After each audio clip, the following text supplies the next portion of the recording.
Hi there, welcome to my channel. My name is Surya. In this video, we are going to discuss timeline in Excel. Timelines are slicers that allows us to filter the data visually from regular table, and pivot chart. But only difference between slicer and timeline is used to filter based on only the date field like month, year, quarter, etc. If you don't have a date field in the table, then you will get an error. Let's try this in Excel. This table contains purchase order data. Here you can see there are two date columns are there. One is for order date, one is for arrival date. So we can create a timeline slicer for this data.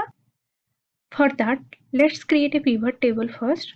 Select any cell from the table, then go to insert, then pivot table, then choose where you want the pivot table to be placed.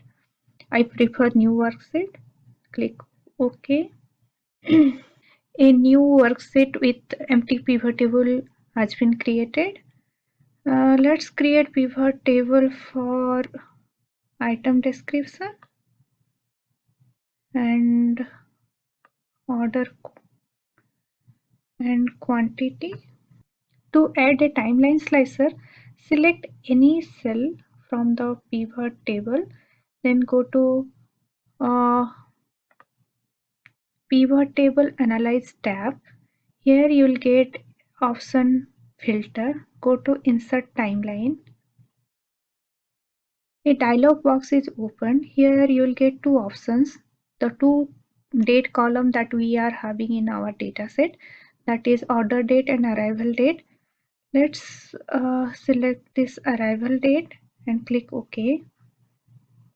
A timeline slicer will be displayed. Here you can click any month to see the purchased order quantity for different products. Let's see for September, then October. To see multiple months, we just have to drag the slicer. Here you can see the purchased order quantity for different products from the month of September to December. Let's create a pivot chart. For that, select any cell from the pivot table, then go to pivot table analyze tab. Then you'll get pivot chart option. Let's make it as a column chart, then click OK. Let's put this here and this one here. Let's change the size little bit. Okay.